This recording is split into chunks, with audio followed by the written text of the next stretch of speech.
How do you plan the biggest air battle of World War II and forget to pick a target? And that is exactly what Germany did during the Battle of Britain in 1940.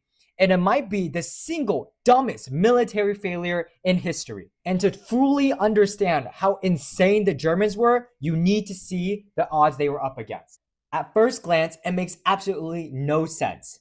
How did the Germans lose the air war despite outnumbering the British 2-1? Then you look at the production side of things, where you see that the British outproduced the Germans by 500 planes in 1940 with less workers and fewer factories. German economic incompetence is a whole other, somehow dumber story. Anyways, to beat the RAF, German fighters needed to shoot down 5 British planes for every one they lost, every day for months, to maintain air superiority for Operation Sea Lion. So if the odds were that impossible, what was the genius plan the Luftwaffe cooked up to pull it off? Turns out they didn't have one.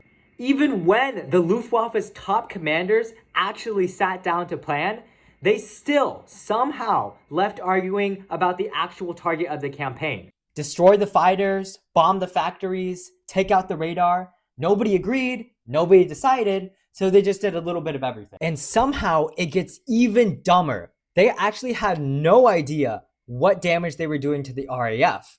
So when they finally rewrote their orders, their top priority wasn't, are we winning? Instead, it was, let's lose fewer fighters. Besides cocaine and hookers, Goering, the man in charge, literally only cared about power, which meant protecting his precious fighters, his symbol of competence and power, than actually caring about destroying the British. So what did they get after months of effort and hundreds of aircraft and pilots lost? A few holes in grass runways that were patched up after hours, and a couple of random bomb houses.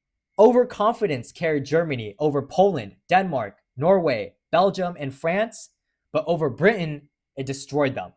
So the next time someone calls the Battle of Britain a close run thing, oh, it was so tight, ask them what the German plan was, because they didn't actually have one. If you're interested in hearing more about German history and World War II, please follow the channel. Thanks.